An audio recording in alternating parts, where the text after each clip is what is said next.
বিদ্যুতের ভুতুড়ে বিল পেলে কাছাকাছি কেন্দ্রে গিয়ে অভিযোগ করার আহ্বান জানিয়েছেন প্রধানমন্ত্রীর তথ্য সম্প্রচার বিষয়ক উপদেষ্টা ডাক্তার জাহিদুর রহমান। গ্যাস সংকটের কারণে বাসাবাড়িতে বিদ্যুতের ব্যবহার বৃদ্ধি পাওয়ায় লোডশেডিং কিছুটা বেড়েছে বলেও দাবি তার। এছাড়া সরকার পলাতক শেখ হাসিনাকে দেশে ফিরিয়ে এনে শাস্তি নিশ্চিত করার চেষ্টা করছে বলেও জানান উপদেষ্টা। গেল প্রায় ৩ সপ্তাহ ধরে সারা দেশে গ্যাসের তীব্র সংকট চলছে। এর সঙ্গে বেড়েছে লোডশেডিং। এই দুই সংকটে মানুষের ত্রাহিহাল। এমন পরিস্থিতি মোকাবেলায় সরকারের পক্ষ থেকে বারবার ধৈর্য ধরার আহ্বান জানানো হচ্ছে। মঙ্গলবার সচিবালয়ের সংবাদ সম্মেলনেও প্রধানমন্ত্রীর তথ্য ও সম্প্রচার উপদেষ্টা বলেন, কয়েকদিনের মধ্যে ধাপে ধাপে গ্যাসের সংকট কেটে যাবে।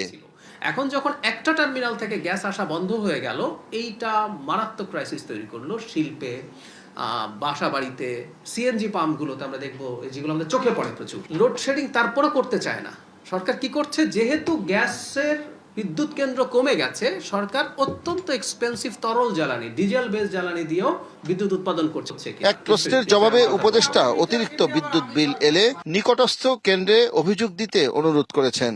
আমাদের নিকটস্থ যে জায়গা আছে অভিযোগ নিয়ে যান, এবং আমি বলছি কেউ যদি অভিযোগ সেখানে করে অভিযোগ করতে না পারেন বা প্রতিকার না পান, প্রতিকার মানে এই না যে উনি সঠিক, প্রতিকার মানে হচ্ছে আমরা এটা অ্যাসেস করেছি, সেটা যদি না পান নিশ্চয়ই আমি সেটা নিয়ে কাজ করব।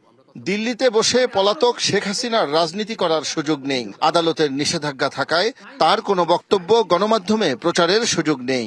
এর আগের বারও আমরা একটা ব্রিফিং দিয়েছি, পত্রিকাগুলোকে একটা নির্দেশনা দিয়েছি, আবার বক্তৃতা করবেন এই ধরনের নিউজ যদি কেউ দিয়ে থাকে, এটা যদি কেউ আগাম জানায় এবং সেটা পাবলিশ করে, এটা অবশ্যই আদালতের রায় ভায়োলেট করা হবে।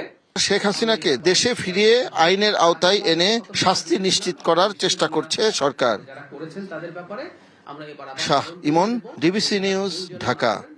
বাংলা কিউআর যেখানে নগদ পেমেন্ট সেখানে। সারা দেশে 10 লাখেরও বেশি মার্চেন্টে নগদে পেমেন্ট করুন খুব সহজে।